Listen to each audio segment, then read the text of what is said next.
Well, I don't think you can live in this community and not recognize there's need. There are people who do not know where their next meal is coming from.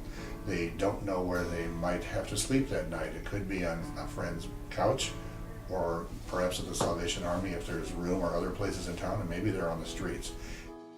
We may not know somebody who's homeless, we may not know that someone's hungry, but we know intellectually that that's happening.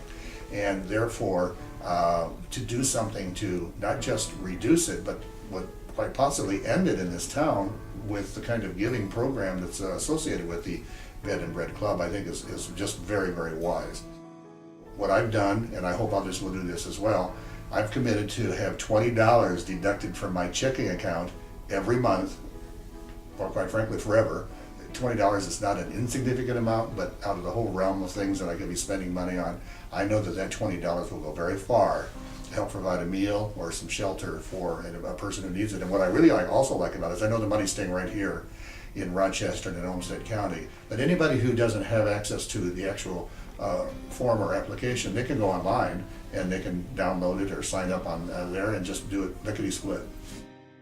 Maybe they can give more than $20 a month. Maybe they can write a big check right up front. Wouldn't that be wonderful? Or just maybe they can talk about it to others knowledgeably. I know we all have friends and family here in town, and oftentimes word of mouth is your best advertising.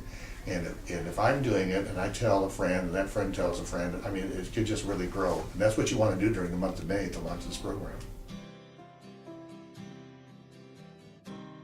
I can tell you that early on, Major Jim Fry made himself known to me, and I was glad to meet him. And then when we found out we had this shared Moline experience where he and Paulette served in Moline, and actually had been to Campbell's Island and had visited that chapel after I had grown away from it, of course, but they were there.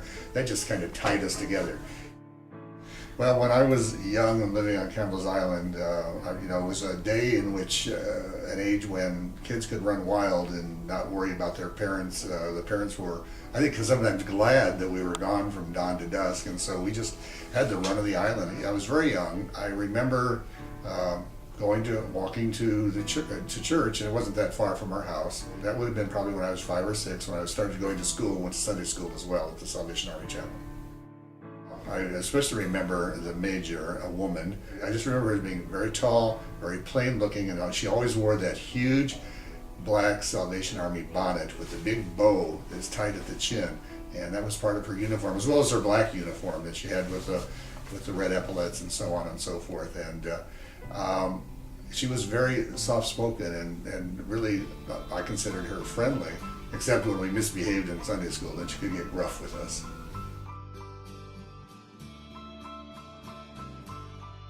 I was 6 years old when that first big flood, but I do remember my folks waking us up in the middle of the night, and I heard this funny sound, and it was water, and I looked down from the side of my bed, and there it was, like halfway up the side of our bed. That's how fast the water had risen on the Mississippi River coming across the island.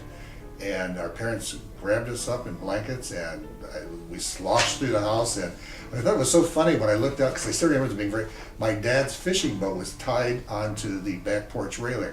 Where our house wasn't that close to the river, and so that's really kind of said, this is really special. And it was kind of bobbing up and down because it was a windy night, and it was, of course, really dark. And so we got in the boat, and as we went through the night, the parents were flashing their flashlights so that we could see where we were going and not hit trees. And as we passed the trees, I saw snakes that crawled up the trunks of the trees to get out of the water. These impressions you have when you're 6 years old. And we saw all these automobiles lined up with their headlights shining on the water.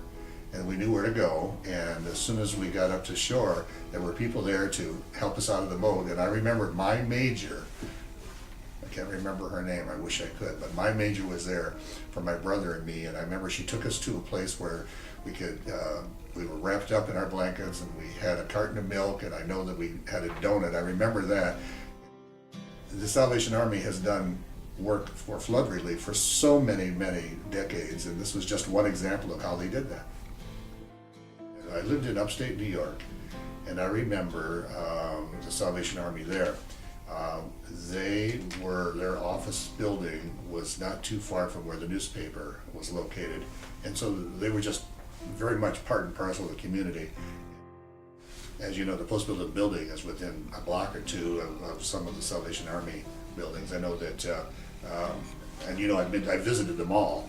So yes, very much I've had good exposure and also impressed about what the Salvation Army means in this community. Where I had a tour earlier this year of the dental facility, for example, which is a wonderful benefit for those who need that kind of service and don't have the money for it. I belong to the Kiwanis Sunrisers Club. We always take a shift and enjoy doing that. And I have to tell you, one of the things I've learned in this town is it's okay to say Merry Christmas, because I was saying Happy Holidays to people, and this woman came up to me and said it's okay to say Merry Christmas. And so I thought that was great, and she's right, absolutely. And so I've done that, I think, every year since I've been here. Plus the Post-Bulletin also takes different departments, like the news department takes shifts during the holiday season, and it's just one of those ways where we can give back to the community, and the Salvation Army deserves that kind of support. The Salvation Army, as a partner with United Way of Olmsted County, has addressed those community basics, food and shelter.